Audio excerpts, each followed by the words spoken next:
আল্লাহ রাসূলের সামনে আগ বেড়ে কোনো কথা না বলা, আগ বেড়ে কোনো আচরণ না করা, এটা তার প্রতি শিষ্টাচারের অংশ। এবং আল্লাহ রাসূলের সামনে উচ্চ কণ্ঠে জোরে কথা না বলা, এটাও তার প্রতি শিষ্টাচারের অংশ। আল্লাহ তাআলা আমাদেরকে এই শিষ্টাচার আমাদের জীবনের প্রত্যেকটা পদে পদে ধারণ করার তৌফিক দান করুন। আমিন। ভাই আমার, সূরা হুজুরাতের দ্বিতীয় যে শিক্ষা, সেই শিক্ষাটা বর্ণিত হয়েছে এই সূরা 6 থেকে 8 নম্বর আয়াত। 6 থেকে 8 নম্বর আয়াতের মধ্যে আল্লাহ রাব্বুল আলামিন আমাদেরকে দ্বিতীয় শিক্ষা দিয়েছেন, ঈমানদার কখনো কোনো কথা বলার আগে সেই কথা সত্য কিনা, বাস্তব কিনা সেটি যাচাই বাছাই না করে বলবে না। ঈমানদার কখনো গুজবে কান দিবে না। ঈমানদার কখনো শোনা কথার উপর ভিত্তি করে কোনো সিদ্ধান্ত গ্রহণ করবে না। এই শিক্ষাটাও আজকের বাস্তবতার আলোকে আমাদের সমাজের জন্য অত্যন্ত গুরুত্বপূর্ণ এবং প্রয়োজনীয়। প্রিয় ভাই আমার, আমাদের চতুর্পাশে যদি আমরা তাকাই, আমরা দেখতে পাবো সোশ্যাল মিডিয়াতে, ফেসবুকে আজকাল কোন তথ্য উপাত্ত পেলে সেটা পরখ করা ছাড়া, যাচাই বাছাই করা ছাড়া, সত্য অসত্য নিরূপণ করা ছাড়া আমরা অনেকে সেটা প্রচারণায় নেমে যাই। আমরা অনেকে সেটা শেয়ার দেওয়া শুরু করে দিই। আমরা অনেকে এটার উপর ভিত্তি করে অনেকে নিন্দা মন্দ করা শুরু করে দিই। এমনকি আজ আমরা যেই জায়গায় দাঁড়িয়ে আছি, বাংলাদেশের যে সামাজিক বাস্তবতা, সেই বাস্তবতার আলোকে বলা যায় অনেক সময় অনেক ব্যক্তিকে সমাজে মিডিয়ার মাধ্যমে নানাভাবে হয়রানি করে তাকে খারাপ মানুষ হিসাবে, কালপিট হিসাবে দেখানো হয়, অথচ তার দোষ, যে সমস্ত দোষের কথা তাকে বলা হয়, যে সমস্ত দোষে তাকে দোষী বানানো হয়, সে সমস্ত দোষ থেকে তিনি সহজ এবং পবিত্র এবং পরিচ্ছন্ন। ভাই আমার, আজকের এই বাস্তবতায় আমাদেরকে বিশেষ করে লক্ষ্য রাখতে হবে যে আমরা যেই কোনো মূল্যে, যেই কোনো ভাবে যেন কোন প্রকার গুজবে কান না দেই, আমরা যেন গুজব থেকে বেঁচে থাকি। আল্লাহ তাআলা আমাদেরকে তৌফিক দান করুন। ভাই, এদিকে অনেক বেশি বাঁশির আওয়াজ শোনা যাচ্ছে। স্বেচ্ছাসেবকরা বাঁশির আওয়াজ দেওয়া ছাড়া আপনারা ভলান্টিয়ারি করুন। এত বেশি বাঁশির আওয়াজ আসছে যে কথা বলা কঠিন হয়ে যাচ্ছে। আমরা মেহরবানি করে বাম পাশে থেকে কিছুটা আওয়াজ পাচ্ছি, একটু নীরব নিস্তব্ধ হওয়ার জন্য অনুরোধ করছি। একটু নীরব নিস্তব্ধ না হলে কথা বলা যাবে না। অনুগ্রহ করে আমরা একটু সহযোগিতা করি এবং সবাই নীরব থাকি। ভলান্টিয়াররা অপ্রয়োজনে বাঁশির আওয়াজ দিবেন না, অপ্রয়োজনে বাঁশির আওয়াজ দিবেন না। আমাদের দেশে শব্দ দূষণ, শব্দ সন্ত্রাস, এটা এই দেশের কমন কালচার হয়ে গেছে।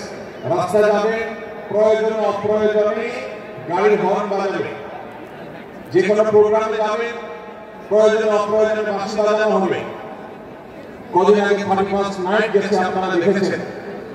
এত প্রচারণা, এত সতর্কীকরণের পরেও, আইন শৃঙ্খলা রক্ষাকারী বাহিনী এত সতর্ক থাকার পরেও আপনারা দেখেছেন এক শ্রেণীর বুদ্ধি প্রতিবন্ধীরা তারা 31st নাইট উদযাপনের নামে শব্দ সন্ত্রাস করেছে। শত শত হাজার মানুষের কষ্টের কারণ হয়েছে। প্রিয় ভাই আমার, ধর্ম হোক আর রাজনীতি, বিনোদন হোক আর আনন্দ হোক, যে কোনো নামে যদি শব্দ সন্ত্রাস সৃষ্টি করে বা অতিরিক্ত শব্দ দূষণ করে, শব্দ সৃষ্টি করে মানুষকে অতিষ্ঠ করার কারণ হয়, সেটা কোনো সভ্য সমাজের দৃশ্য হতে পারে। আমরা সেই ইসলামের অনুসারী, যে ইসলামে আমাদের প্রিয় নবী সাল্লাল্লাহু আলাইহি ওয়াসাল্লাম মসজিদে নববীতে তার একান্ত পরিবেশের মধ্যে এক সাহাবী জোরে কোরআন তেলাওয়াত করছিলেন। তিনি তাকে বলছিলেন, তুমি কোনো বধির রবকে শোনাচ্ছ না, তোমার রব সবকিছু শুনতে পান, অতএব তুমি তোমার এই উচ্চ কণ্ঠের তেলাওয়াত দিয়ে আশপাশের মানুষের ইসলামের কারণ হবে না। আমরা সেই ইসলামের অনুসারী, অতএব ওয়াজ মাহফিলের মাধ্যমে যাতে কোনো মানুষ অতিষ্ঠ না হয়, মাইক ব্যবস্থাপনা সেভাবে করাটা মাননীয় কর্তৃপক্ষের যেমন কর্তব্য, ঠিক একইভাবে রাজনৈতিক সভা সমাবেশের নামে কিংবা বিয়ে বিনোদনের নামে যদি শব্দ সন্ত্রাস করা হয়, শব্দ দূষণ করা হয়, অতিরিক্ত শব্দ এর মাধ্যমে যদি মানুষকে অতিষ্ঠ করা হয়, তাহলে সেটি কখনো কোনো সভ্য সমাজের কাজ হতে পারে না। প্রিয় ভাইরা, এই জন্য আপনারা যারা তরুণ আছেন বয়সে, আপনাদেরকে আমি অনুরোধ করতে চাই, বিবাহ অনুষ্ঠানকে কেন্দ্র করে আকিকাকে কেন্দ্র করে, নানা অনুষ্ঠানকে কেন্দ্র করে যে শব্দ সন্ত্রাস আমাদের দেশে হয়, এটি আমাদেরকে থামাতে হবে ইনশাআল্লাহ। আমরা যদি সবাই সজাগ হয়ে যাই, আমরা যদি সবাই সতর্ক হই, সচেতন হই, ইনশাআল্লাহ এই যে শব্দ দিয়ে মানুষকে কষ্ট দেওয়ার অপসংস্কৃতি, বিশেষ করে বিদেশি যে অপসংস্কৃতি আমদানি করা হয়েছে, এই অত্যাচার এদেশে থামাতে হবে ইনশাআল্লাহ। আল্লাহ আমাদের সবাইকে তৌফিক দান করুন।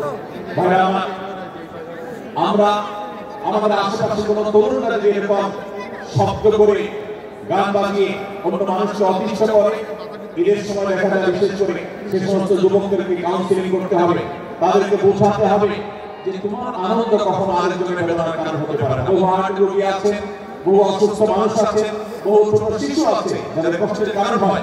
বিধায় আমরা কখনো আমাদের শব্দ দিয়ে কাউকে কষ্ট হতে দিব না। আল্লাহ আমাদের সবাইকে তৌফিক দান করুন। মাশাআল্লাহ, অনেকটা নিরাপদ নিস্তব্ধ হয়েছে। আমি যে জায়গাতে ছিলাম আমরা সেখানে ফিরে যাই। সূরা হুজুরাতের দ্বিতীয় শিক্ষার কথা বলছিলাম ভাইরা। 6 থেকে 8 নম্বর আয়াত যদি আপনি পাঠ করেন সূরা হুজুরাতে আপনি দেখতে পাবেন, সেখানে আল্লাহ রাব্বুল আলামিন ঈমানদারদেরকে যেই কোনো সংবাদ, যে কোনো তথ্য, বিশেষ করে অনির্ভরযোগ্য সূত্র থেকে যখন পাবে, ফাসিক থেকে যখন শুনবে, যার ভিতরে আল্লাহর ভয় নেই সেরকম মানুষ থেকে যখন পাবে, সেই সংবাদ তথ্য উপাত্ত যাচাই করা ছাড়া সেই সংবাদ যেন বলে না বেড়ায়। আপনি শহরে যান কিংবা গ্রামে, শিক্ষিত দেখুন কিংবা অশিক্ষিত, সর্বশ্রেণীর মানুষের মধ্যে আজ এই ব্যাধি দেখতে পাবেন চরম আকার ধারণ করেছে। কারোর ব্যাপারে কোনো নেগেটিভ কথা শুনেছেন, কোনো মন্দ কথা শুনেছেন, সেই কথার প্রচার প্রচারণা শুরু করে দেন। সেটা কি সঠিক কিনা, সেটা কি সত্য কিনা, সেটা কি যথার্থ কিনা, সেটা কোনো প্রপাগান্ডা কিনা, সেটা কোনো মিথ্যাচার কিনা, সেটা কোনো গুজব কিনা, এটা যাচাই করার প্রয়োজন অনুভব করে না। অথচ আমরা সেই মুহাম্মদ সাল্লাল্লাহু আলাইহি ওয়াসাল্লামের উম্মত, যে মুহাম্মদ সাল্লাল্লাহু আলাইহি ওয়াসাল্লাম আমাদেরকে সতর্ক করেছেন, কাফা বিল মারই কাযিবান আন ইউহাদ্দিসা বিকুল্লি মা সামিআ, কোন ব্যক্তি যা শুনে সেটাই যদি বলে বেড়ায়, তথ্য উপাত্ত যাচাই না করে, সেটাকে ভালো করে যাচাই বাছাই না করে, সেটাকে অনুসন্ধান না করে, সত্য সত্য নিরূপণ করবার চেষ্টা না করে, তাহলে সে মিথ্যাবাদী হওয়ার জন্য যথেষ্ট। এজন্য আজকের মাহফিল থেকে আমরা অঙ্গীকার করে যাব, আজকের মাহফিল থেকে আমরা নিয়ত করে যাব, এই মজলিসে বসে এই মুহূর্তে নিজেদের সংকল্প করব, আমার জীবনে সোশ্যাল মিডিয়া কিংবা ফেসবুকে, ইউটিউবে অথবা অফলাইনে আমার বাস্তব জীবনে আমি কখনো কোনো মানুষ সম্পর্কে যে কোনো তথ্য উপাত্ত পেয়ে ভুল কোনো ধারণা, মন্দ কোনো ধারণা করার পোষণ করবো না। কোনো তথ্য উপাত্ত যদি পাই, কোনো সংবাদ যদি পাই অনির্ভরযোগ্য সূত্রে, তাহলে সেক্ষেত্রে সেটা যাচাই বাছাই করা ছাড়া আমি সেটাকে বিশ্বাস করতে যাব না। এটাই হলো আমাদের ঈমানের দাবি। ভাইরা আমার, একজন ঈমানদার এতটা সরল হবে না যে যা শুনবে সে সেটাকে বিশ্বাস করে বসবে। একজন ঈমানদার এতটা বাস্তবতা থেকে দূরে থাকবে না যে তিনি তার পাওয়া কোনো সংবাদকে অনুসন্ধান করবে না। আল্লাহ তাআলা আমাদের সবাইকে সূরা হুজুরাতের এই দ্বিতীয় শিক্ষাটাকে আমাদের জীবনে ভালো করে ধারণ করার তৌফিক দান করুন। আল্লাহ বলেছেন, ইয়া আইয়ুহাল্লাযীনা আমানু, হে ঈমানদাররা, ইন জাআকুম ফাসিকুম বিনাবাইন ফাতাবায়ানু, তোমাদের কাছে কোনো ফাসিক, যার মধ্যে আল্লাহর ভয় নেই, এরকম কোন মানুষ যদি কোন সংবাদ উপস্থাপন করে, এমনকি গণমাধ্যমে যদি কোন সংবাদ প্রচারিত হয়, সংবাদদাতার মধ্যে যদি আল্লাহর ভয় না থাকে, সে যদি টাকার বিনিময়ে কারোর চরিত্র হরণ করতে পারে, সে যদি অ্যাডভার্টাইজ পেয়ে কোন কোম্পানির হয়ে দালালি করতে গিয়ে অন্য কারোর বিরুদ্ধে কোন মিথ্যাচার করে, সে যদি বিদেশিদের এজেন্ডা বাস্তবায়ন করতে গিয়ে আহলে সমাজের চরিত্রকে কলঙ্কিত করে, কোন ভালো মানুষকে দোষী হিসেবে সাব্যস্ত করে, আল্লাহ তাআলা আমাদেরকে সতর্ক করেছেন, ফাতাবায়ানু, সেই সংবাদ সত্য কিনা আমাদেরকে যাচাই করতে হবে। আন তুসিবু কওমান বিজাহালা ফাতুসবিহু আলা মা ফাআলতুম নাদিমিন, যদি আমরা যাচাই বাছাই না করে যা শুনি সেটাকেই বিশ্বাস করতে থাকি, তাহলে আমরা একসময় লজ্জিত হতে হবে, অনুতপ্ত হতে হবে আমাদের এই ভুল অবস্থানের কারণে।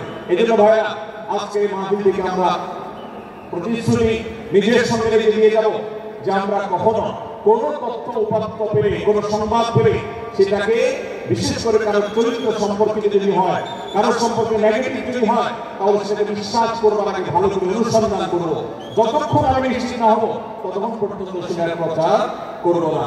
আল্লাহ তাআলা আমাদের সবাইকে কোরআনের এই শিক্ষাটা আমাদের জীবনে ধারণ করবার তৌফিক দান করুন।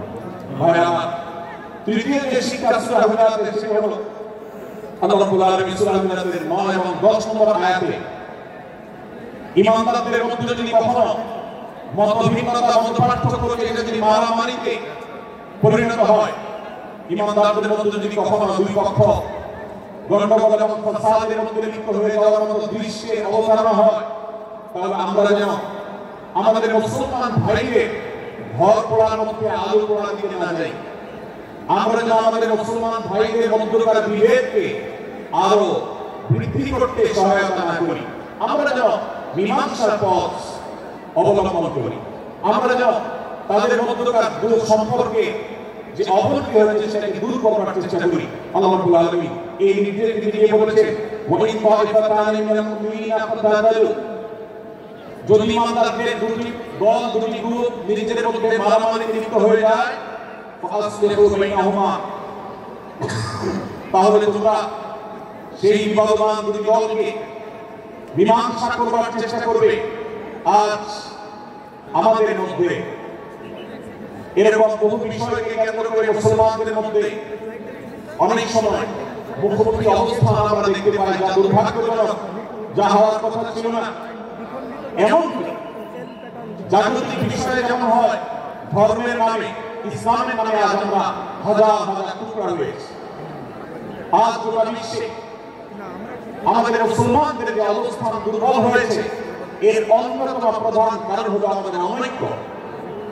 আমরা যদি আজ আহলে কিবলা, আহলে সুন্নাহ ওয়াল জামাতের অনুসারীরা নানান মত এবং পথের অনুসারী হওয়া সত্ত্বেও, নানান ভট এবং পন্থার অনুসারী হওয়া সত্ত্বেও, আমরা যদি মৌলিক বিষয়গুলোর উপর সবাই ঐক্যবদ্ধ থাকতাম, আমরা যদি আল্লাহ তাআলার দেওয়া ইত্তেহাদ আল ইখতিলাফ, বৈচিত্র্যময় ঐক্য, বিভিন্ন বিষয়ে মতভিন্ন থাকা সত্ত্বেও মৌলিক বিষয়ে ঐক্যবদ্ধ আমরা যদি থাকতে পারতাম, আমাদের মধ্যে যদি মুসলিম ভ্রাতৃত্ববোধ থাকতো, আমাদের মধ্যে যদি বলয় ভিত্তিক যে দেয়াল আর প্রাচীরগুলো আছে সেগুলো যদি না থাকতো, তাহলে আজ বাংলাদেশের বাস্তবতা হলো, বাংলাদেশে আল্লাহর কোরআন, আল্লাহর রাসূল সাল্লাল্লাহু আলাইহি ওয়াসাল্লামের হাদিসের আলোকে বাংলাদেশ আজ অটোমেটিক পরিচালিত হতো, ঠিক কিনা বলেন? আমরা যদি আজ ঐক্যবদ্ধ থাকতাম, তাহলে এদেশে হাতে গোনা যাবে এরকম স্বল্প সংখ্যক নাস্তিকেরা, ইসলাম এবং মুসলমানদের শত্রুরা, তারা আমাদেরকে নিয়ে তারা আজ যে খেলা খেলছে, আমাদেরকে যে তারা শাসন করছে, আমাদেরকে যে তারা তাদের অধীনস্থ করে রাখছে, আমাদের উপরে যে আজ বিদেশি কালচার চাপিয়ে দিচ্ছে, আমাদের উপরে তারা আজ কর্তৃত্ব করছে, আমাদের আজ টুকরা টুকরা করছে, এই দুঃসাহস তারা কোনোদিন দেখাতে পারত না যদি আমরা ঐক্যবদ্ধ থাকতাম। ভাইরা আমার, এই জন্য আমরা সব বিষয়ে সবাই একমত হব না। আজকের মাহফিলে যত মানুষ এসেছে সবাই সব বিষয়ে একমত নন। এমনকি আজকের এই মাহফিল কর্তৃপক্ষ যে আয়োজন করছেন 3 দিন ব্যাপী, এই মাহফিলে আপনারা দেখেছেন এখানে কওমি এবং আলিয়া উভয় জায়গা থেকে বক্তা নির্বাচন করা হয়েছে, অসাধারণ সমন্বয় করা হয়েছে। এটি একটি ঐক্যের বার্তা।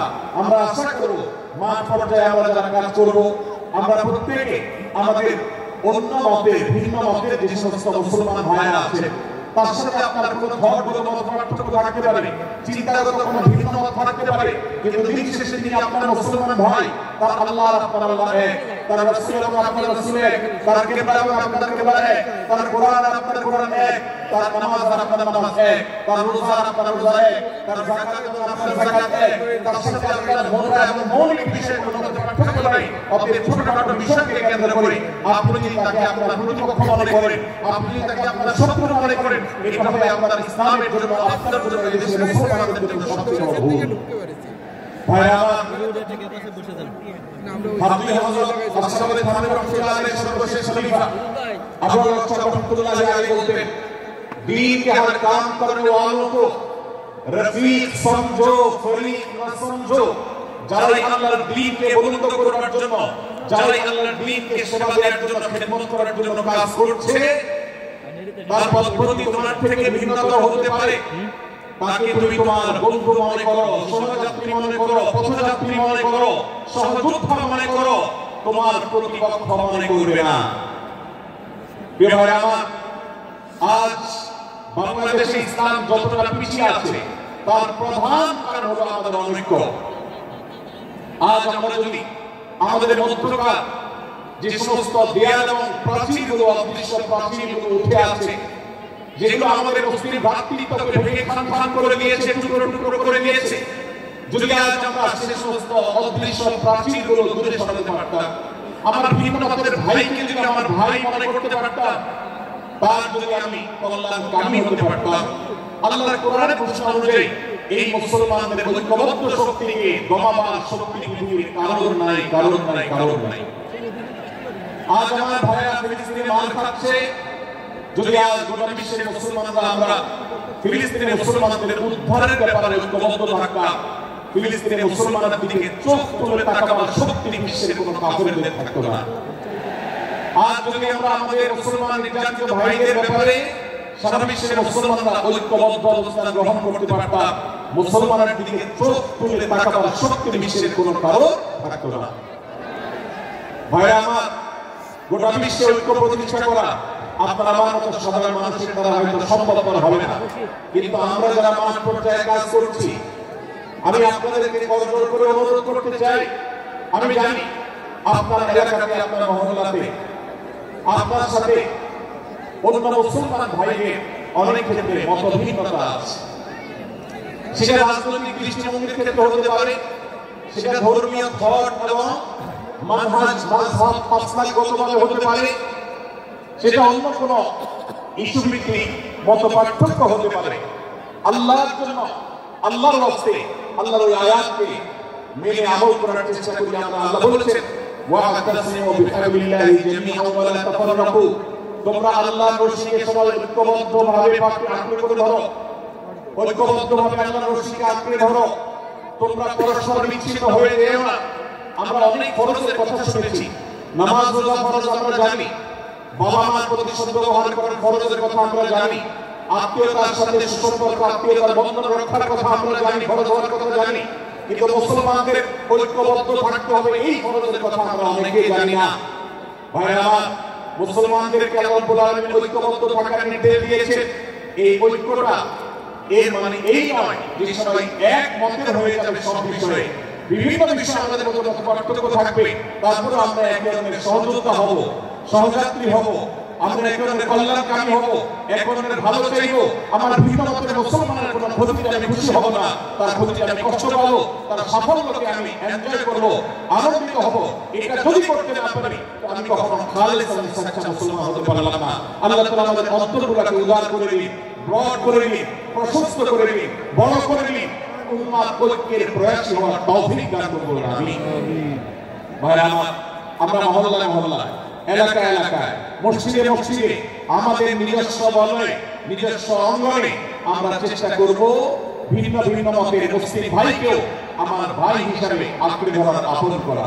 ডক্টর খন্দকার আব্দুল্লাহ জাহাঙ্গীর রহমাতুল্লাহ এই অঞ্চলের সন্তান, তিনি বলতেন, বিদআতের লিপ্ত কোন মুসলমান, তার ব্যাপারে আমি মনে করি আমার ভাই ভুলের মধ্যে আছেন, তার ব্যাপারে আমার মায়া মমতা কাজ করে, আমি তার কল্যাণকামী, তাকে আমার ভাই মনে করি। ঠিক একইভাবে আমার কোন মুসলমান ভাইয়ের সাথে যে আমার ভিন্ন মতের কারণে আমার মনে হয় যে তিনি ভুল পথে আছেন, তারপর তাকে শত্রু ভাববো না, তার কল্যাণ আমি চাইবো না। আজ বাংলাদেশের বাস্তবতা যদি আমরা তাকাই দেখতে পারবো, ইসলাম এবং মুসলমানদের কত শত্রু আছে। আমরা দেখেছি গত কয়েক যুগ ধরে তাদের নিজেদের মধ্যে হাজারো বিভক্তি, হাজারো মত পার্থক্য থাকা সত্ত্বেও মুসলমানদের শত্রুতা করার ব্যাপারে তারা সবাই ঐক্যবদ্ধ। অথচ আমরা মুসলমানরা আমাদের আল্লাহ, আমাদের রাসূল, আমাদের কোরআন, আমাদের কিবলা, আমাদের সবকিছু এক হওয়া সত্ত্বেও ছোটখাটো বিষয়কে নিয়ে আমরা আমাদের মধ্যকার বিভেদের প্রাচীরগুলোকে দাঁড় করিয়ে রেখেছি, যার কারণে আমরা গোটা বিশ্বে যেমন মার খাচ্ছি, আমাদের এই মাতৃভূমিতেও আমরা সংখ্যায় সবচেয়ে বেশি হলেও আমরা কালচারাল মাইনরিটি হয়ে আছি, সংস্কৃতিতে আমরা সংখ্যালঘু হয়ে আছি। সব ক্ষেত্রে আমাদেরকে ইগনোর করা হয়। 4 লক্ষ মসজিদের দেশে 4 লক্ষ ইমাম আছে, 4 লক্ষ মুয়াজ্জিন আছে। এই মসজিদগুলোর দেশে এই নেটওয়ার্ক যতটা শক্তিশালী, এদেশের সকল রাজনৈতিক দলগুলোর নেটওয়ার্ককে যদি একত্র করা হয়, মসজিদগুলোর মধ্যে এতটা শক্তিশালী নেটওয়ার্ক এদেশের সমাজে নেই। কিন্তু ওলামায়ে কেরামকে ইগনোর করা হয়, মুসলমানদের ইগনোর করা হয়। এদেশের আইনে কোরআন এবং সুন্নাহ, এদেশের মুসলমানদের ধারণাকে কখনো বিবেচনায় আনা হয় না। এই যে মুসলমানদের আজ দুরবস্থা, এর অন্যতম প্রধান কারণ হলো আমাদের হাজার হাজার ভাগে বিভক্তি। এই বিভক্তির দেয়ালগুলোকে তুলতে হবে কি হবে না? যদি হয় তাহলে আপনি নিজেকে শুরু করে দিন। আপনি যেই মত পালন করেন না কেন, আপনার ভিন্ন মতের মুসলমানকে আপনি ভাই মনে করবেন, তার সাথে যোগ মিলাতে আপনার কষ্ট হবে না, তার সাথে বসতে আপনার অসুবিধা হবে না। ভিন্ন মতের আলেম, এক মতের আলেম আরেক মতের আলেমের সাথে বসতে অসুবিধা হবে না। এক মতের অনুসারী আরেক মতের অনুসারীকে ভাই বলতে অসুবিধা হবে না। আমরা সোশ্যাল মিডিয়াতে নিজেদের মধ্যে কামড়াকামড়ি করবো না, নিজেদের মধ্যে আমরা ঝগড়া বিবাদ করবো না। এবং যদি কেউ বিবাদে লিপ্ত হয়, সূরা হুজুরাতের 9 এবং 10 নম্বর আয়াতের শিক্ষা বলছে, মুসলমানদের মধ্যে দুই দল যদি মারামারিতে লিপ্ত হয়, তুমি সেখানে গিয়ে খোঁচাখুচি করে মারামারি বাড়ানোর প্রশ্ন উঠবে না। বরং আল্লাহ বলছেন যে ফাসলিহু বাইনাহুমা, তাদের উভয়ের মধ্যে মীমাংসা করবার জন্য তুমি উদ্যোক্তা হও, তুমি উদ্যোগী হও। ভাইরা আমার, আমরা অনেকে হয়তো জেনে থাকবো মিথ্যা এটা আল্লাহর জমিনে সবচেয়ে বড় জঘন্য অপরাধগুলোর মধ্যে থেকে একটি। একজন মুসলমান কোন অবস্থায় মিথ্যা বলতে পারে না, কিন্তু কোন মুসলমান যদি অন্য মুসলমানের সাথে কখনো বিবাদ বিতণ্ডায় লিপ্ত হয়ে যায়, দুজন মুসলমান বা দুটি বলয়, দুটি পক্ষ, দুটি গোষ্ঠী মুসলমানদের, তাদের মধ্যে যদি কোনো বিষয়ে যদি ভুল বুঝাবুঝি তৈরি হয়, ভিন্ন মত সৃষ্টি হয়, একে অন্যের সাথে শত্রু ভাবাপন্ন হয়ে যায়, তাহলে তাদের দুইজনের মধ্যে বা দুই পক্ষের মধ্যে মীমাংসা করবার জন্য কেউ যদি মিথ্যা কথা বলে, অর্থাৎ আপনি এক পক্ষের কাছে গিয়ে বললেন, ভাই আপনি যাকে এত খারাপ মনে করছেন, যার ব্যাপারে আপনি এতটা রাগান্বিত হয়ে আছেন, আমি তো জানি তিনি আপনার ব্যাপারে অনেক সৎ চিন্তা রাখেন, আপনার ব্যাপারে অনেক ইতিবাচক ভাবনা রাখেন, আপনার ব্যাপারে অনেক সুধারণা পোষণ করেন। আপনি যদি একজন মুসলমানের কাছে গিয়ে, এক পক্ষের কাছে গিয়ে যদি এই কথাটা বলেন, বাস্তবে তিনি যদি এটা না বলেন, তারপরেও আপনি যদি এই মিথ্যা কথা বলেন, এই মিথ্যা এটা শুধু জায়েজ নয়, বরং এই মিথ্যাটা এর মাধ্যমে আপনি যে তাদের পরস্পরের সম্পর্ককে ভালো করার চেষ্টা করেছেন, এর মাধ্যমে আপনি আল্লাহর কাছে নেকি এবং সওয়াব পাবেন ইনশাআল্লাহ। ভাইরা আমার, তাহলে দুজন মুসলমান, দুটি পক্ষ, দুটি দল, দুটি বলয়, দুটি গোষ্ঠী যদি কখনো ভিন্ন মত তাদের মধ্যে তৈরি হয়, সেটা যদি মারামারিতে গিয়ে পৌঁছায়, সেটা যদি বিবাদ বিতণ্ডা পর্যন্ত গিয়ে পৌঁছায়, আমাদের কাজ হবে মধ্যে থেকে সেটাকে মীমাংসার মাধ্যমে দূরত্বকে কমানো। আমরা কখনো দূরত্ব বাড়াবো না, পারলে দূরত্ব কমাবো। ডক্টর খন্দকার আব্দুল জাহাঙ্গীর রাহমাতুল্লাহ আলাইহি কথা বলতেন, মুসলমানদের বাড়িতে যে আগুন লেগেছে, বিভেদের আগুন, মতবিরোধের আগুন, মত পার্থক্য, এটা মতবিরোধে যে পৌঁছে গেছে, এই আগুন তিনি বলতেন, আমি নিভাবার মতো শক্তি আমার নাই, এত পাওয়ার নাই যে বহুদা বিভক্ত মুসলমানদেরকে আমি ঐক্যবদ্ধ করে ফেলবো, এত শক্তি আমার হাতে নেই। কিন্তু একটা শক্তি আমার কাছে আছে ভাই, সেটা হলো যে বিবাদমান মুসলমানদের মধ্যে বিবাদ যেন আর না বাড়ে, বিবাদের যে আগুন লেগেছে সে আগুনে যেন আর ঘি ঢালা না হয়, কেরোসিন ঢালা না হয়, সেজন্য আমি ভূমিকা রাখতে পারি। আমি আপনাদেরকে বিনয়ের সাথে অনুরোধ করতে চাই, যত বিষয় নিয়ে আমাদের মুসলমানদের পরস্পরের মত পার্থক্য আছে, হতে পারে সেটা মাসআলা নিয়ে, হতে পারে সেটা রাজনৈতিক অবস্থানকে কেন্দ্র করে, হতে পারে অন্য কোনো বিষয়কে কেন্দ্র করে, আল্লাহর ওয়াস্তে আপনি বিভেদ মিটাতে পারেন না পারেন, বিভেদ যেন না বাড়ে সেজন্য আপনি অবস্থান গ্রহণ করবেন, বিভেদ বাড়ার ক্ষেত্রে কোনো ভূমিকা পালন করবেন না, এবং সবসময় উম্মাহ ঐক্য প্রয়াস চালাবেন, উম্মাহ ঐক্য চেষ্টা করবেন। আল্লাহর কাছে আপনি যে দোয়াগুলো করেন, এর মধ্যে একটা দোয়া যেন এটাও থাকে, হে আল্লাহ, আমরা বহুদা বিভক্ত হয়ে গেছি, আমরা টুকরা টুকরা হয়ে গেছি, যার কারণে তোমার ভাষ্য অনুযায়ী আজ আমাদের শক্তি শেষ হয়ে গেছে, আমরা দুর্বল হয়ে গেছি। আজ বাংলাদেশের বাস্তবতা যদি আমরা বলি, যে দেশে 90-95% মানুষ মুসলমান, সে দেশে আজ হাতে গোনা কিছু নাস্তিক, কিছু ইসলাম বিদ্বেষী, মুসলমান বিদ্বেষীরা, তারা আমাদেরকে আজ উঠা বসা করায়, তারা আমাদের আইন নির্ধারণ করে, তারা আমাদের শাসক নির্ধারণ করে, তারা আমাদের সব বিষয়গুলোকে নির্ধারণ করে দেয়। আমাদের সন্তানরা পাঠ্যপুস্তকে কি করবে সেটাও ইসলাম বিদ্বেষীরা ঠিক করে দেয়। ভাই আমার, এই অবস্থার যদি পরিবর্তন চাই তাহলে আমাদের মধ্যকার দূরত্বগুলো কমাতে হবে। এই জন্য আপনারা দোয়ার মধ্যে আল্লাহর কাছে নিবেদন করুন, আল্লাহ আপনি আমাদের মধ্যকার বিভেদগুলো কমিয়ে দিন, আল্লাহ আমাদের ওলামাদেরকে ঐক্যবদ্ধ করে দিন, আল্লাহ আমাদেরকে ইত্তেহাদ মাল ইখতিলাফ, বৈচিত্র্যময় ঐক্য মতভিন্ন থাকা সত্ত্বেও মৌলিক বিষয় ঐক্যবদ্ধ হওয়ার তৌফিক দান করুন। শিক্ষারা প্রাচীনের মতো আমাদেরকে কাঁধে কাঁধ মিলিয়ে আল্লাহ তাআলা রাসূল সাল্লাল্লাহু আলাইহি ওয়াসাল্লামের আদেশ নিষেধকে ব্যক্তি সমাজ পরিবার রাষ্ট্রে সর্বত্র বাস্তবায়নের জন্য কাজ করার তৌফিক দান করুন। আমরা আমাদের দোয়ার মধ্যে মুসলমানদের ঐক্যের জন্য দোয়া করব ইনশাআল্লাহ। আল্লাহ তাআলা আমাদেরকে সেই তৌফিক দান করুন। ভাইরা, আমাদের সূরা হুজুরাতের তৃতীয় শিক্ষা বলছিলাম 9 থেকে 10 নম্বর আয়াত আমরা বললাম মুসলমানদের মধ্যে যদি কখনো বিবাদ বিতণ্ডা মারামারি হানাহানি সৃষ্টি হয় তাহলে সেটি মীমাংসা করবার কথা বলেছেন।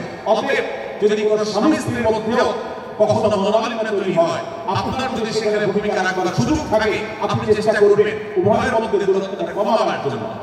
আমরা অনেকে আজকাল নামাজ কালাম পড়ি, রোজা রাখি, দাড়ি রাখি, অনেক ভালো ভালো কথা বলি, অথচ দুজনের মধ্যে গন্ডগোল লাগলে আমরা সেখানে এক পক্ষ হয়ে আরেক পক্ষকে আমরা খেপিয়ে তুলি, পারলে আমাদেরকে চগলখড়ি করেন, প্রত্যেক পক্ষের কাছে গিয়ে অপর পক্ষের ব্যাপারে মিথ্যা কথা বলে তাদের মধ্যে ভেজাল করা বাড়িয়ে দেন। এই জন্য নবী সাল্লাল্লাহু আলাইহি ওয়াসাল্লামের ঐতিহাসিক হাদিস রয়েছে, লা ইয়াদখুলুল জান্নাতা নামাম, যে ব্যক্তি চগলখড়ি করে, দুজনের মধ্যে গন্ডগোল ফাসাদ বৃদ্ধিতে যে ব্যক্তি ভূমিকা রাখে, ভেজাল লাগায়, এই চগলখড়ি কখনো জান্নাতে যাবে না। আমাদের অনেকেরই এই দুঃস্বভাব আছে, এই খারাপ চরিত্র আছে। সূরা হুজুরাত এই যে আমাদের আজকের যে সমাজ বাস্তবতা আছে, আমাদের যে ব্যাধি আছে ব্যক্তিগত পর্যায়ে, আমাদের পরিবারের সমাজের সর্বত্র যে ব্যাধিগুলো ছেয়ে গেছে, সূরা হুজুরাতের প্রতিটি আয়াত যেন সেই ব্যাধির সবচেয়ে বড় ঔষধ, সেটা সবচেয়ে বড় প্রতিষেধক, সেটা সবচেয়ে বড় সমাধান। এই জন্য আমি বলেছি শুরুতে, আমার যদি আল্লাহ শক্তি সামর্থ্য দিবে প্রত্যেক মুসলমানের হাতে পায়ে ধরে সূরা হুজুরাতের 18টি আয়াত, প্রত্যেকটি আয়াত আমি আমার মুসলমান ভাইদেরকে বলতাম বারবার পড়ুন, বারবার পাঠ করুন, বোঝার চেষ্টা করুন, জীবনকে পরিবর্তন করুন।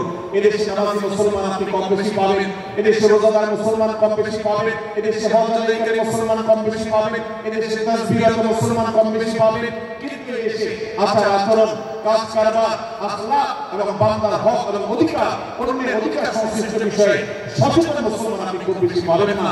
আর এই জন্যই আমাদের জান্নাতের পথে অনেক বড় অন্তরায় হয়ে আছে। আজ আমাদের চরিত্রগুলো নষ্ট হয়ে গেছে। আমরা নামে মুসলমান, আমরা চগলখড়ি করি, আমরা নামে মুসলমান দুজনের মধ্যে গন্ডগোল সৃষ্টি করে দেই, গন্ডগোল আগে থেকে সৃষ্টি থাকলে সেটাকে বাড়াবার চেষ্টা করি। আমরা নামে মুসলমান, আমাদের শিষ্টাচার নেই, আদব নেই, লেহাজ নেই। এই জন্য সূরা হুজুরাতের প্রতিটি আয়াত আমাদেরকে শিক্ষা দেয়। আল্লাহ তাআলা আমাদের সকলকে এই শিক্ষাগুলো আজকের এই মাহফিল থেকে আমাদের বুকের ভেতরে পরম যত্ন সহকারে নিয়ে যাওয়া এবং আমাদের জীবনকে পরিবর্তন করার তৌফিক দান করুন। ভাই আমার, তৃতীয় এই শিক্ষাটি শেষ করে আমি বলতে চাচ্ছি, চতুর্থ আয়াতে আল্লাহ রাব্বুল আলামিন আমাদেরকে বলেছেন আমরা যেন কেউ কাউকে নিয়ে বিদ্রোহ না করি, ব্যঙ্গ না করি, কেউ কাউকে যেন বাজে নামে না ডাকি, কেউ যেন কাউকে খোঁচাখুচি না করি, কেউ যেন কারোর নাম বিকৃত করে তাকে না ডাকি।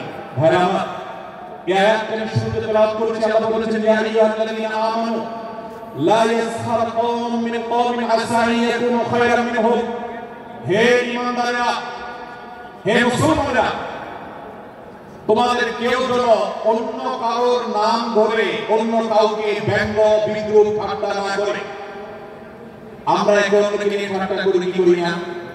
বিদ্রুপ করার লোক আমাদের মধ্যে আছে না নাই?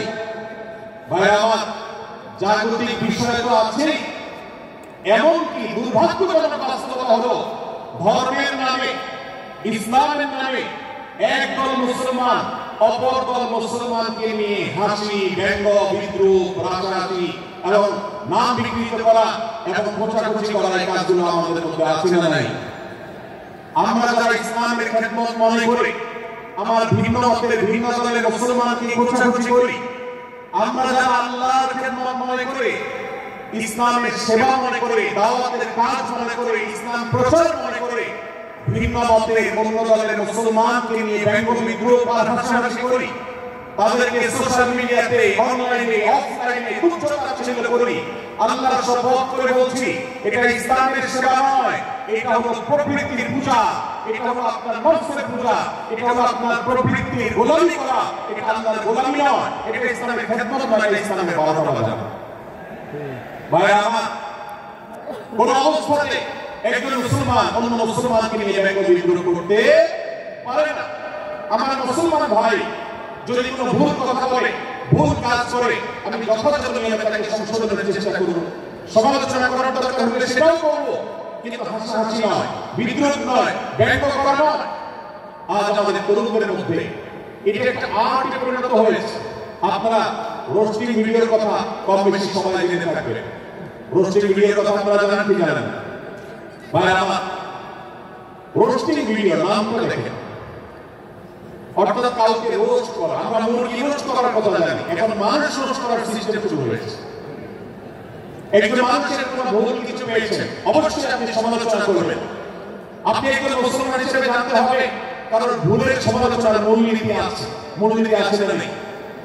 কোরআন এবং সুন্নাহ বাতলানো যে প্রিন্সিপাল, সেটাকে লক্ষ্য করে, সেটাকে আমলে নিয়ে, সেটাকে ধরে ধরে যদি আপনি সমালোচনা না করেন, তাহলে আপনার এই সমালোচনা এটাই আপনাকে জাহান্নামে নেওয়ার কারণ হতে পারে। ভাইরা, আপনি কাউকে রোস্ট করার নামে, কাউকে সমালোচনা করার নামে, হতে পারে কেউ ভুল করেছেন, কিন্তু সেটা করতে গিয়ে যদি তার অধিকার নষ্ট করেন, আপনি সীমা ছাড়িয়ে চলে যান, আপনি যদি ব্যঙ্গ বিদ্রোহ করে হারামের পর্যায়ে চলে যান, তাহলে সূরা হুজুরাতের আয়াতের আলোকে আপনি কবিরা গুনাহে লিপ্ত হবেন। আমরা অনেকে আছি যে ব্যক্তিগত পর্যায়ে এই বিদ্রোহ করাটাকে আমরা কোনো বিষয় মনে করছি। সোশ্যাল মিডিয়াতে অনেকগুলো ভিডিও ক্লিপ আছে, আপনাদের চোখে নিশ্চয়ই পড়েছে, আমার চোখে বহু পড়েছে, যে অনেক সময় দেখা যায় বিনোদনের নামে কাউকে খোঁচাখুচি করা, কাউকে অপমান করা, কাউকে হয়তো ধাক্কা দিয়ে পানিতে ফেলে দেয়া, কাউকে কষ্ট দেয়া, কাউকে হয়তো প্রতারিত করা, এটাকে আমরা এনজয় করি। অনেক ভিডিওগুলো দেখা যায় এভাবে কাউকে কোনোভাবে অপমানিত করে, কাউকে কোনোভাবে ধোঁকা দিয়ে, বোকা বানিয়ে আমরা এনজয় করি, আমরা হাসাহাসি করি। আমাদের রুচি নষ্ট হতে হতে আজ এই পর্যায়ে এসেছে যে এটা আমাদের এনজয়ের বিষয় হয়েছে, এটা আমাদের আনন্দের বিষয় হয়েছে। ভাইরা আমার, সূরা হুজুরাতের এই আয়াত, অর্থাৎ 11 নম্বর আয়াত, এই আয়াত বলছে আমাদের জন্য কোন মুসলমানকে, কোন মানুষকে ব্যঙ্গ বিদ্রোহ করা হারাম। কোন মুসলমানকে ব্যঙ্গ বিদ্রোহ করা কি হারাম। অতএব আপনি রসিকতা করে যদি কারোর সাথে ব্যঙ্গ বিদ্রোহ করেন এবং সেটা নিয়ে তার মনে কষ্ট হওয়ার কারণ হয়, তিনি যদি সমাজের মানুষের সাথে হেয় প্রতিপন্ন হন, তাহলে ইসলাম বিশ্বের দৃষ্টিকোণ থেকে সারা বিশ্বের সমস্ত আমাদের কোন দেশে হারাম।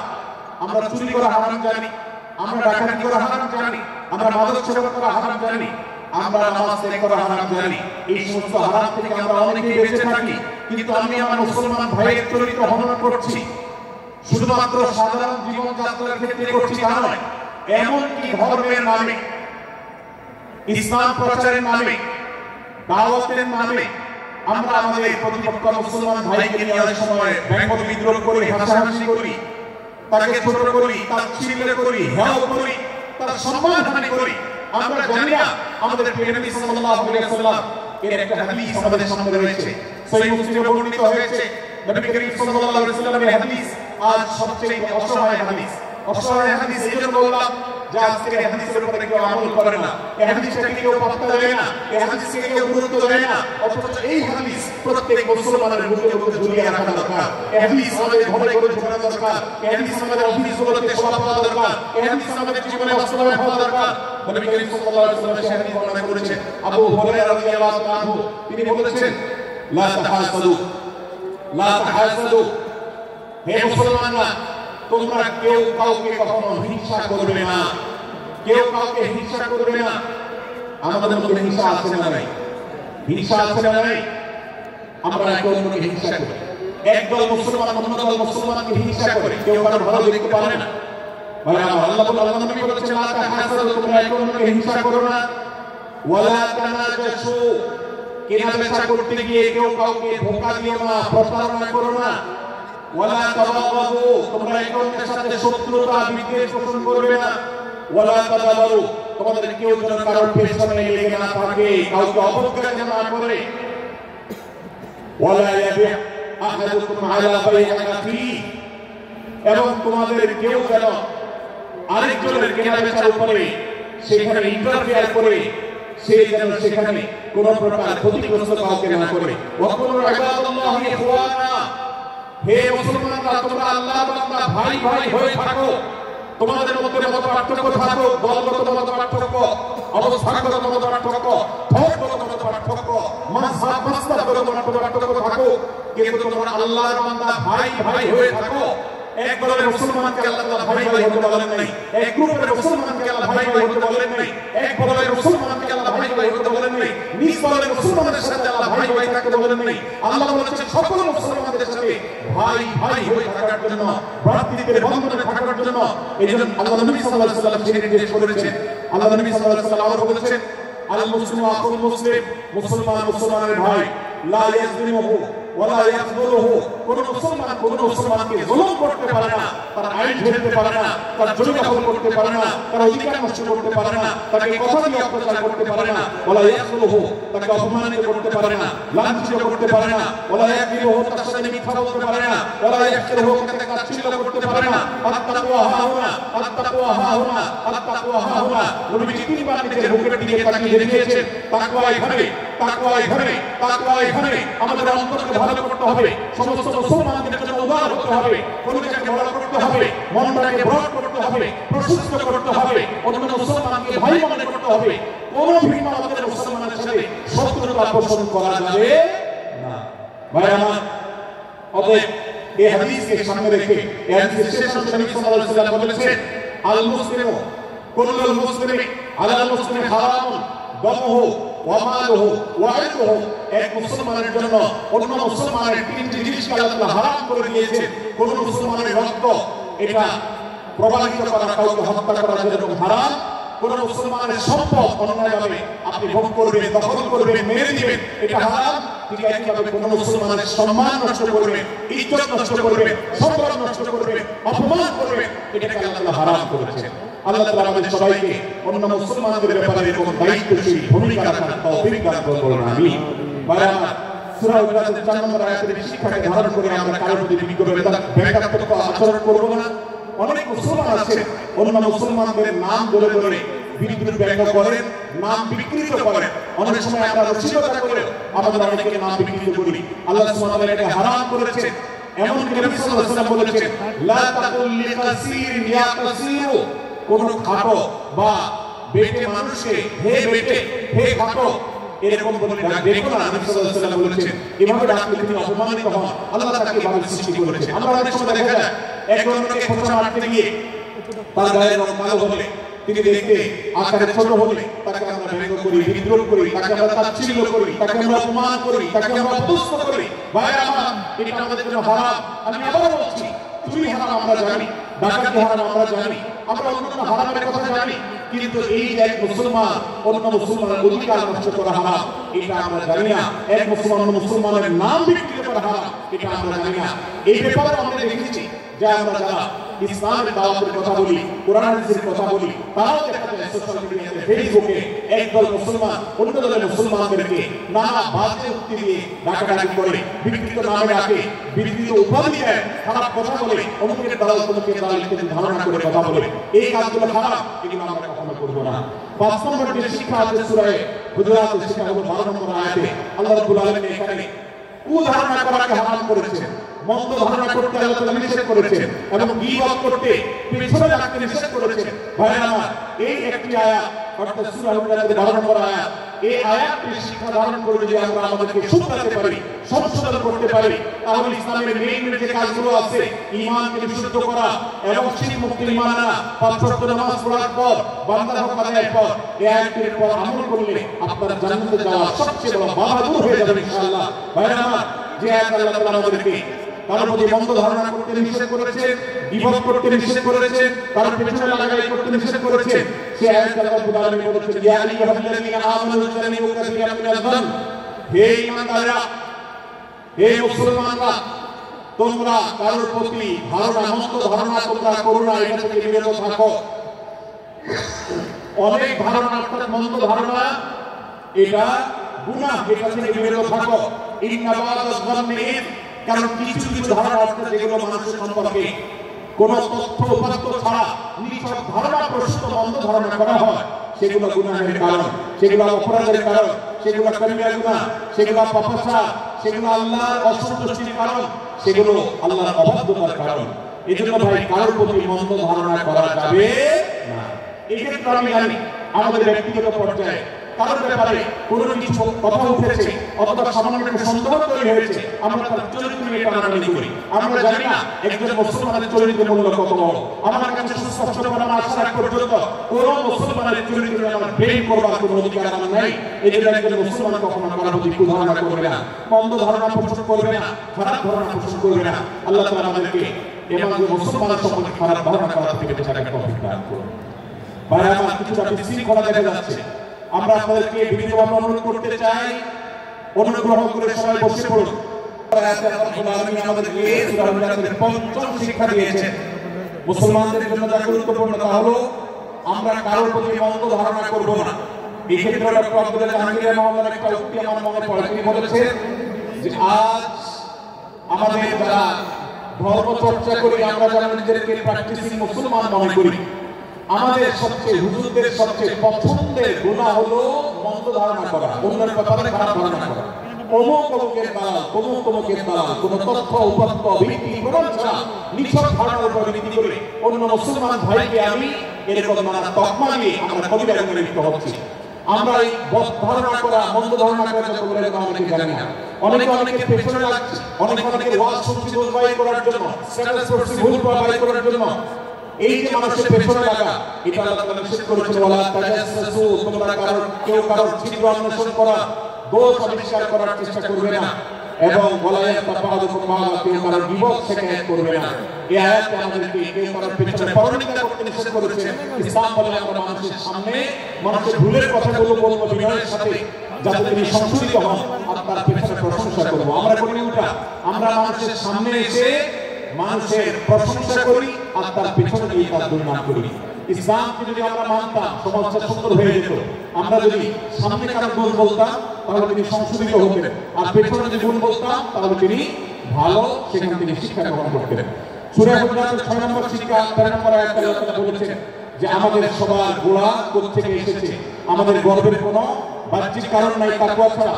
আল্লাহ বলেছেন ইয়া আইয়ুহান নাস ইন্না খালাকনাকুম মিন যাকারিন ওয়া উনসা, হে মানুষ সকল, তোমাদেরকে আমি মানুষ, নারী এবং পুরুষ, আদম এবং হাওয়া থেকে সৃষ্টি করেছি। ওয়াজআলনাকুম শুউবান ওয়া ক্বাবাইলা লিতাআরাফু, বিভিন্ন গোত্রে তোমাদেরকে আমি বিভক্ত করেছি পরিচয় জানার জন্য, শুধুমাত্র। আল্লাহ বলেছেন যে ইন্নাল্লাহা আলিমুন খাবীর, তোমরা কি করো আল্লাহ জানে। অতএব আমাদের কারোর উপর কারোর শ্রেষ্ঠত্ব নেই তাকওয়া ছাড়া। আল্লাহ বলেছেন ইন্না আকরামাকুম ইনদাল্লাহি আতকাকুম, আমাদের মধ্যে সবচেয়ে মর্যাদাবান হবে তিনি যার মধ্যে তাকওয়া সবচেয়ে বেশি হবে। আমাদের কোনো বংশগত গৌরব, কোন অঞ্চলগত গৌরব, অন্য কোনো গৌরব আমাদের থাকবে না, শুধু তাকওয়ার গৌরব আমাদের থাকতে পারে। সেটাও গর্ব, নিষিদ্ধ গর্ব বা অহংকারের মতো নয়, বরং সেটা আমাদের বিনয়ের জায়গা। সর্বশেষ 7 নম্বর যে শিক্ষা সূরা হুজুরাতে রয়েছে, সেটা 14 এবং 14 থেকে 18 নম্বর আয়াতে আল্লাহ তাআলা ঈমান এবং ইসলামের চিহ্ন উল্লেখ করেছেন। যে 6টা শিক্ষা উল্লেখ করা হয়েছে, এর আলোকে মুসলমানকে মুনাফিককে সেটা নিরূপণ হবে। এজন্য আল্লাহ তাআলা শেষে এই উল্লেখ করেছেন। এই 7টি শিক্ষাকে ধারণ করে আমরা আমাদেরকে ভালো মুসলমান হিসেবে গড়ে তোলার চেষ্টা করব, আমাদের জীবনকে সাজাবার চেষ্টা করব। আল্লাহ তাআলা আমাদের সবাইকে তৌফিক দান করুন। আমি আবারো এক নজরে বলে শেষ করছি, সূরা হুজুরাত কোরআন কারীমের 26তম পারা, একটি সূরা, 49 নম্বর সূরা, কোরআনের 18টি আয়াতের আছে। প্রথম থেকে 5 নম্বর আয়াত পর্যন্ত আল্লাহ রাসূলের সাথে আদব মেহাজ বজায় রাখা, শিষ্টাচার মেইনটেইন করা এবং সম্মানের ব্যক্তির সাথে এখান থেকে আমরা শিক্ষা নিয়ে আদব মেহাজ বজায় রাখা, তাদের সামনে আগ বেড়ে কথা না বলা, আগ বেড়ে কাজ না করা, উচ্চ কণ্ঠে কথা না বলা, শিক্ষা আল্লাহ দিয়েছেন। দ্বিতীয়ত, আমাদেরকে কোনো সংবাদ, বিশেষ করে অনির্ভরযোগ্য তথ্যের সংবাদ শুনে আমাদেরকে কারো ব্যাপারে ধারণা করার আগে আল্লাহ তাআলা আমাদেরকে যাচাই করার শিক্ষা দিয়েছেন। আমরা যেন গুজবে, আমরা যেন ধারণা প্রসূত কোনো তথ্যে আমরা যেন কান না দিই, সেই শিক্ষা আল্লাহ আমাদেরকে দিয়েছেন। এটি 6 থেকে 8 নম্বর আয়াতে, 9 থেকে 10 নম্বর আয়াতে আল্লাহ তাআলা মুসলমানদের দুই গ্রুপের মধ্যে গন্ডগোল দেখা দিলে মীমাংসা করতে বলেছেন, এবং 4 নম্বর শিক্ষা 11 নম্বর আয়াতে বিদ্রোহ করতে নিষেধ করেছেন আল্লাহ তাআলা। কারণ নাম ধরে ব্যঙ্গ করাকে হারাম করা হয়েছে, এবং 5 নম্বর শিক্ষা 12 নম্বর আয়াতে আল্লাহ তাআলা দিয়েছেন, কারো প্রতি মন্দ ধারণা করা যাবে না, কারো পেছনে লাগা যাবে না, এবং কারো মন্দ নামে কাউকে ডাকা যাবে না, কারোর সমালোচনা তার পেছনে করা যাবে না, এগুলোকে হারাম করা হয়েছে। 6 নম্বর শিক্ষা 4 নম্বর আয়াতে আল্লাহ বলেছেন, আমাদের সবার মধ্যে কারোর কোনো শ্রেষ্ঠত্ব নাই তাকওয়া ছাড়া, যার তাকওয়া যত বেশি, আল্লাহ ভীতি যত বেশি, তিনি আল্লাহর কাছে যত শ্রেষ্ঠ এবং সেরা। 7 নম্বর সর্বশেষ শিক্ষা হলো 14 থেকে 18 নম্বর আয়াতে আল্লাহ রাব্বুল আলামিন ঈমানদারদের আলামত, মুনাফিকদের আলামত উল্লেখ করেছেন। সেখান থেকে শিক্ষা নিয়ে আমরা আমাদের ঈমানকে পরখ করার চেষ্টা করব, আমাদের আমলকে পরখ করার চেষ্টা করব। আল্লাহ তাআলা আমাদেরকে সূরা হুজুরাতের আলোকে আমাদের জীবনকে গঠন করার তৌফিক দান করুন, আমিন। আল্লাহ তাআলা আমাদের সবাইকে আজকের এই তাফসীর কোরআন মাহফিল থেকে সূরা হুজুরাতের এই 7টি শিক্ষাকে ধারণ করে ভালো মুসলমান, যে মুসলমান সম্পর্কে নবীজি বলেছেন আল মুসলিম আখুল মুসলিম, মুসলমান মুসলমানের ভাই। যে হাদিসে নবীজি বলেছেন যে আল মুসলিমু মান সালিম আল মুসলিমুনা মিন লিসানি ওয়া ইয়াদি, মুসলমান সে যার হাত আর মুখ দ্বারা অন্য কোন মুসলমান কষ্ট পায় না, নিরাপদে থাকে। আমরা আমাদের সমাজকে শান্তিপূর্ণ সুশৃঙ্খল রাখতে হলে আমাদেরকে মুসলমান হতে হবে, ভালো মানুষ হতে হবে।